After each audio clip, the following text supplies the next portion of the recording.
What a wonderful part of the country, and this time it's in the middle of, in fact, the very beginning of summertime. September has normally been our visit for the last few years. Welcome to WeatherTech Raceway Laguna Seca, round 8 of the 2024 NTT IndyCar Series Championship. Thanks for joining us on a gorgeous day in Central California. Kevin Lee, Townsend Bell, Dylan Welch, Georgia Henneberry. James Hinchcliffe is here as well. We will hear from him coming up tomorrow morning. Temperatures have been in the mid to upper 50s. Now we've crested 60 degrees here in sunny California. And it is perfect. Let me keep it really simple. In IndyCar today, you are day to day. What can you do for me right now? Doesn't matter what your contract says anymore. What are you doing on track right now in this moment? Can you deliver? And if you can't, you're out. And we'll put the next flavor of the day or the week in the race car. That's how competitive it is. That's how ruthless the sport appears to be right now. You know, there's a great book about the politics and ruthlessness of Formula One called the Piranha Club. You've heard the CNBC show Shark Tank. I don't know what we're going to call IndyCar these days. You know, the Lion's Den, whatever you want. But it is, you know, what can you do for me right now? And I don't care what any of these contracts say these days. Multi-year, it might say that on paper. But Nolan Siegel clearly knows, as well as any of the other drivers that we just talked about, that he has got to deliver something right away to back up this decision. So we've got 9 cars on the track so far, but this looks not standard operating procedure for Joseph Newgarden. It looks like they've got the headers loosened up on the left side of Newgarden's car. Dylan, what can you see from pit lane? Yeah, you're right. So this is a replacement header that is going on the 2 car right now. They took the header that was on to start the practice off, knocked the clamp out of that basically, and then part of that connects to the turbo, and then the other part connects somewhere else. I can't say exactly where it goes, but connects inside to the engine, obviously, of the race car. So it was a reported boost issue on the 2, so they made that change to try to just help things operate a little bit more smoothly there, but nothing majorly concerned, just something they saw and want to try to optimize a little more. One of the Juncos Hollinger cars has gone for a ride, probably at the exit of turn 6. It's the 78 of Augie Canapino. No damage seemingly to the race car, but a lot of dirt on all 4 tires. See if he went just 4 off and kept it straight or went for a bigger ride. Oh, nice piece of car well, I was going to say car control almost. He hung onto it for a while and did a nice job releasing the brakes and not stalling the car going uphill. That's impressive.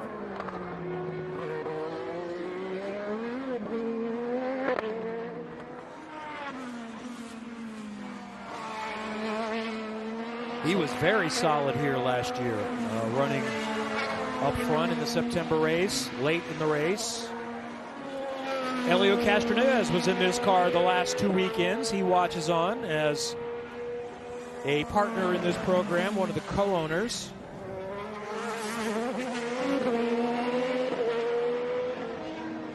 So David Malukas not only has to get a handle on a car he's not driven before, a team he's not worked with before as he drops a couple of wheels there. He's working on his fitness, and he's making sure that he's physically healthy enough. There is, by the way, Kevin, you mentioned it, the new line. You cannot pass on a restart there, and that's to prevent guys from making a dive or a bold move in the slow turn 11, like what we see sometimes at Long Beach.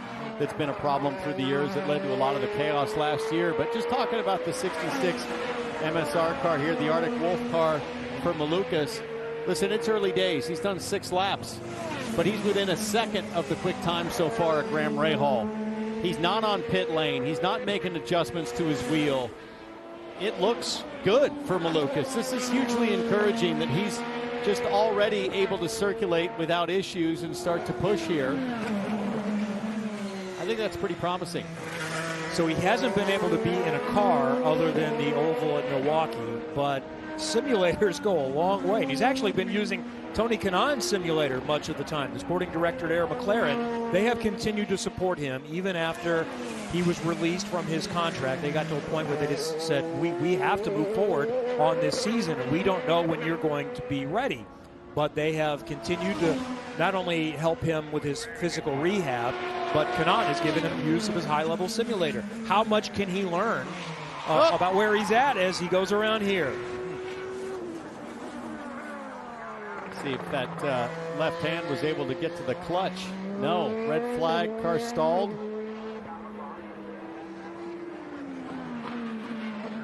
Pushing the entry to turn 2. But yeah, to answer your question, Kevin, so modern day racing simulators, look, I just built one in the off season at home for my house, and the electric motors that power the steering systems on the sim are infinitely adjustable, and they are incredibly powerful. Yeah. So I can ramp up the resistance on the simulator I have at home, which is, probably $10,000. It's fancy, it's nice, I love using it, but one of the great things is the power of that motor. I could ramp to levels that far exceed what an IndyCar delivers in the cockpit.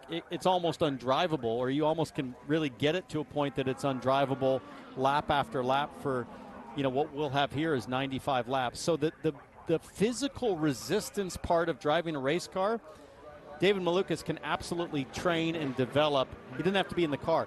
But the total body physicality, which includes the G-force, the lateral Gs, the longitudinal Gs, there's no way to replicate that. Even in the $5 million or $3 million Honda Sim or Chevy Sim or anything that Formula One might have these days, you still cannot have the constant steady state G-force like you get in the cockpit. No different than the military. The Air Force doesn't have an F-16 simulator that can do 9.5 G's sustained unless they're spinning you around in a circle. So the reason I bring that up is we don't know the total physical demand or the capability for David Malukas, forget about the wrist, just to hang on for 95 laps like any other driver. I think that's going to be the biggest challenge. One of those that we should be seeing more of, I'm looking, Georgia, what's going on with Luca Ghiotto? I don't see a time registered for him. Yeah, the 51 of Luca Ghiotto. They're back in the garages right now. Let's actually take a listen to some radio from Luca when he went out for his install lap. I have no power. Happy, we see it. Come on in. Hey, guys, we got no boost on the left side. So yeah, that's exactly right. So a sensor came up on the dashboard. The team knew that the turbo wasn't outputting any power. They brought him in right away, and what you see them doing right now is just changing out that turbo on the 51 of Luca Ghiotto. But this practice session 1, ever so valuable for Luca. This is his first Laguna Seca start, so hopefully just a quick fix and he gets right back out there. All laps important for someone without experience at the track and even in the cars. He's done just 3 IndyCar weekends. The 29-year-old Italian who has won, I think it's 7 times in F2 over 4 or 5 years. But back in single-seaters really this year for the first time in a few years. So they're going to be a bit behind. What happened with Nolan Siegel just a moment ago in the NTT Data Arrow McLaren car coming through the corkscrew? Did he hang on to it? He did. And that's this is a place where if it gets away from you going downhill, watch on board, listen here.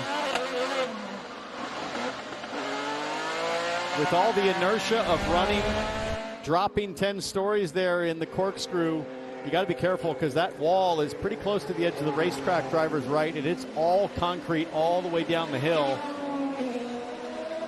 That was an attention-grabbing moment for Siegel, who sits 23rd so far after 14 laps. He is a rookie, so he'll get an extra set of Firestone primaries this session.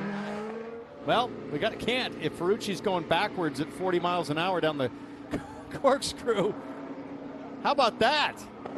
J-turn. Straight out of the rental car textbook.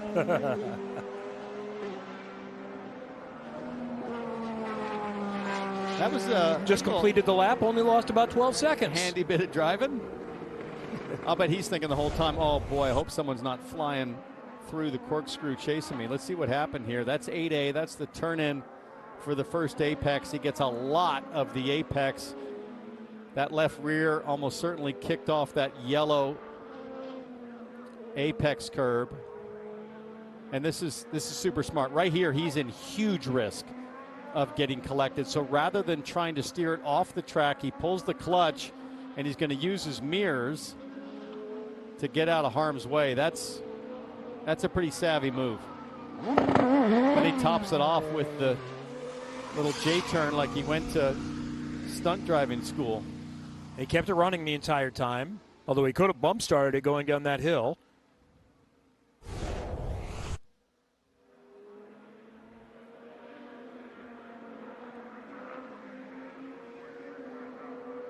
So we've had enough running time now to start to sort and see who's good in the opening moments. Here's a shocker. Alex Palou is good here. He's fastest. Kyle Kirkwood felt like they had a good car last year, would come back with something. Let's see what happened to Scott McLaughlin a moment ago.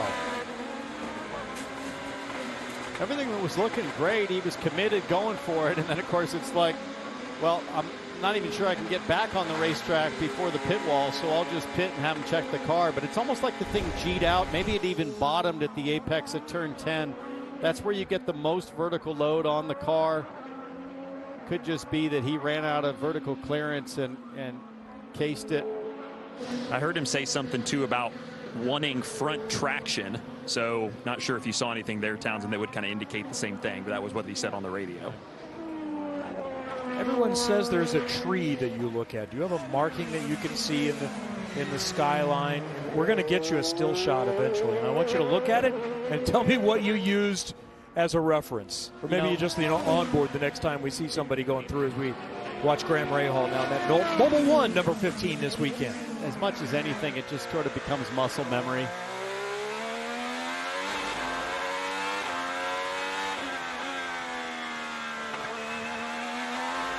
This guy's been coming to Laguna Seca his whole life. When you think about how many times Bobby Rahal raced at Laguna Seca. Let's go up the Rahal straight.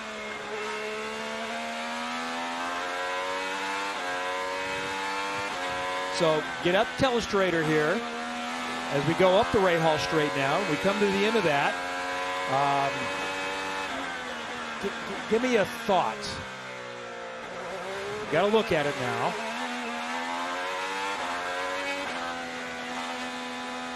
Well, let's take a look at a replay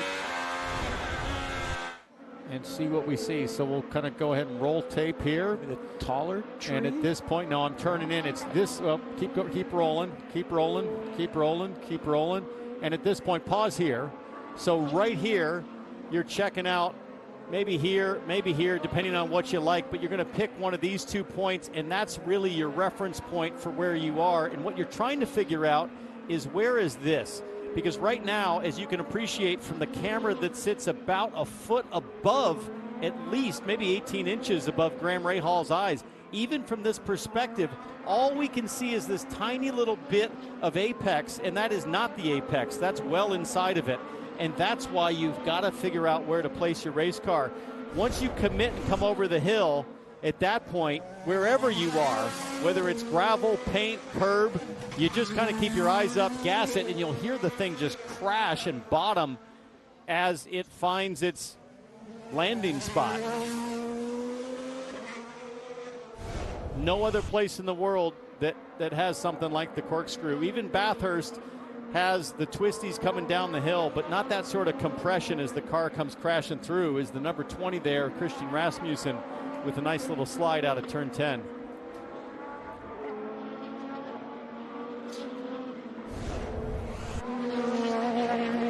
No harm, no foul for the rookie Rasmussen. Scott Dixon just a moment ago. So for a guy that won by, 7-8 seconds last year, it's been a challenging session for Scott Dixon. Let's ride on board and listen to the brake zone.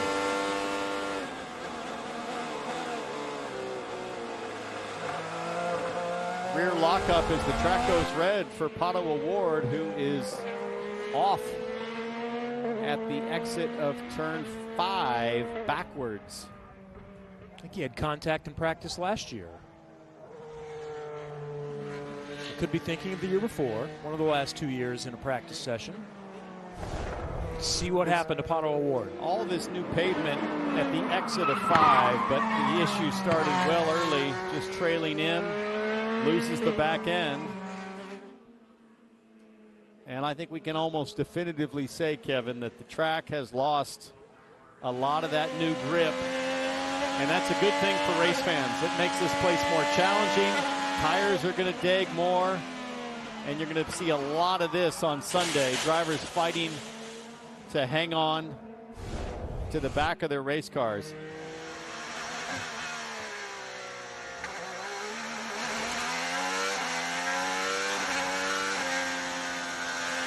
See what Ericsson has coming to the line here. Boom.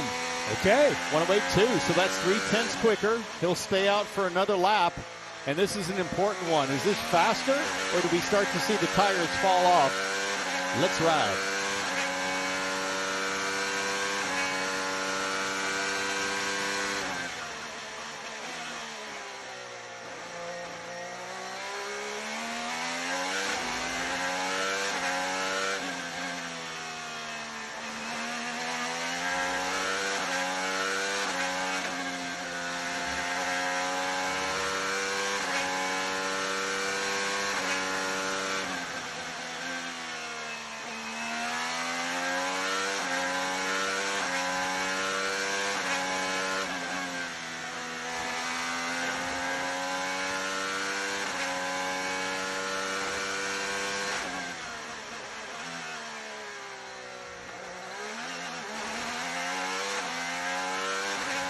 Looking pretty good down through the chute. Got a little wide in turn 5 as Rasmussen is over in turn 2, I believe, backwards and stalled.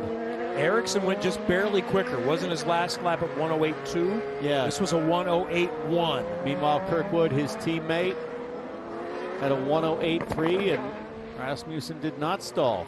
Just waiting for a safe spot to rejoin the field.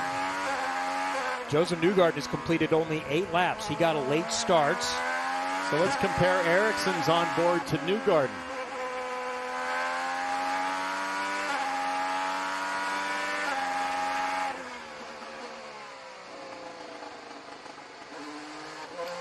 So Newgarden looks like he's going to want to try to build a gap. He's got Rasmussen, who just spun, is trying to get up to speed in front of him.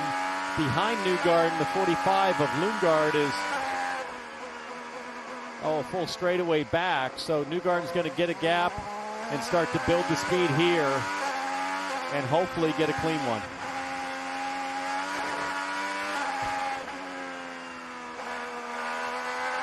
This is where your spotter can be so helpful in practice to help coach you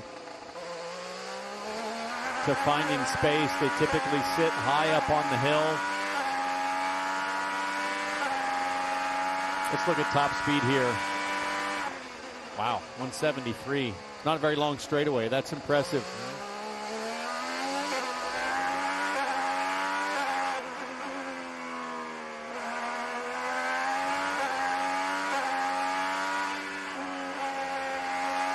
Seems like the gearing's a little shorter in Newgarden's car for 3rd, 4th, 5th versus what Ericsson sounded like.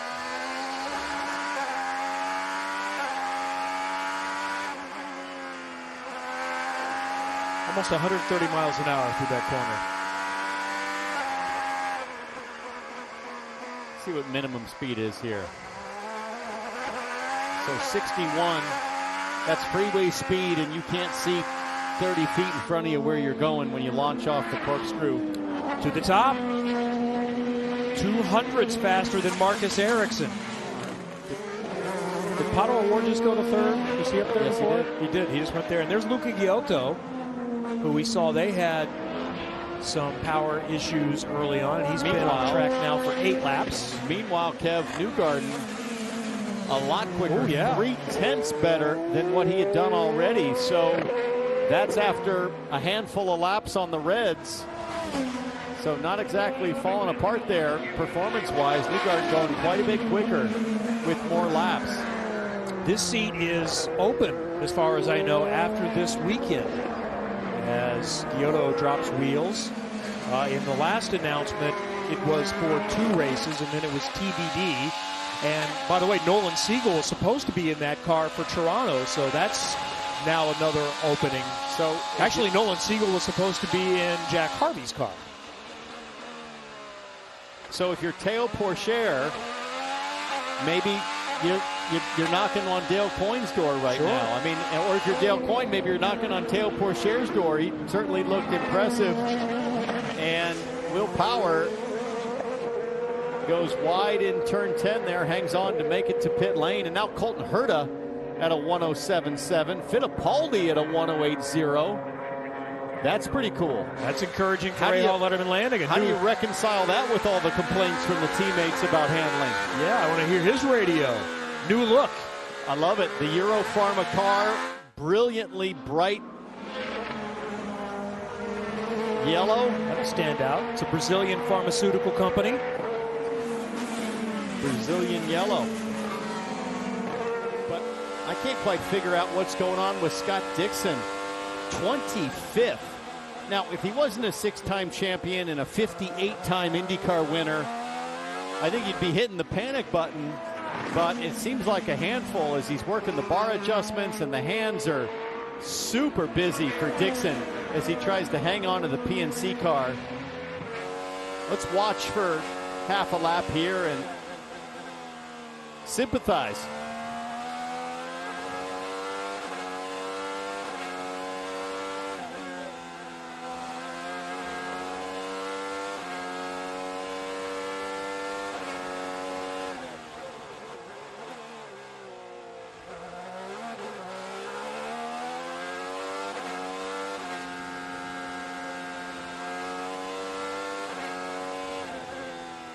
It just looks like there's about 30 high-frequency adjustments in every corner for Dixon. If you compare that to Newgarden's on board, the hands look so much more calm. And Palou just put up that sub-108 lap.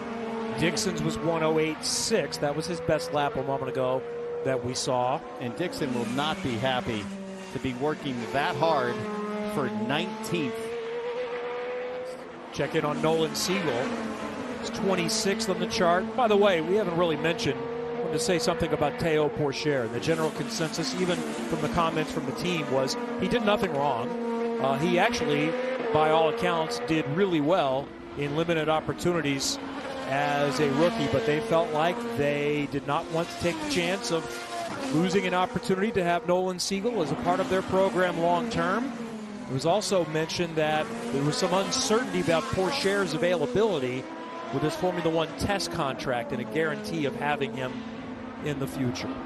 So I mean, it's that's tough, what was said. Tough news if you're Théo Pourchaire. It sounds like a breakup on The Bachelor or something. Like you did nothing wrong. It just didn't feel right or something. But it's not you, it's me. Yeah, I think was what unfortunately Théo was told. That's tough to swallow after such wonderful few races for Théo Pourchaire. Heck of a nice guy and looked to have the speed and the ability.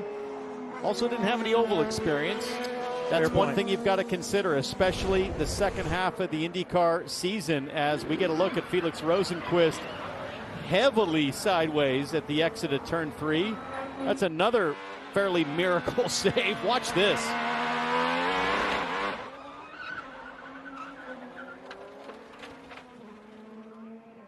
Tell you something about the concrete around Laguna Seca. It does not move. As we look at the results, there's an Andretti that is P2 and also P7. And Scott McLaughlin for Penske at the top. Yeah, that's impressive. But I'll tell you what's really impressive. Pietro Fittipaldi there at a 108.0. Best of the Rahal Letterman-Lanigan drivers. He doesn't have a lot of experience around here. That is a great way to start off your weekend with a brand new paint scheme that we talked about earlier, that brilliant yellow number 30 with a top 5 result. And you look at some others that are trying to find a little bit more. Scott Dixon, who we talked about, stands out a little bit there. Yeah, big time. I mean, especially with the pace that Alex Palou showed. And Dixon way back there. Santino Ferrucci had that crazy corkscrew spin and the high-speed reverse to get out of the way. And further down, we talked about the Meyer-Shank drivers so far, and Nolan Siegel making his start for Arrow McLaren all the way at the back there to 110.0. Now, I know Siegel said, listen, I just want to kind of settle in and learn, but it's not too early to start getting a little anxious as a young driver and feel like you got to do something in that next session to get closer to your teammates. There he is.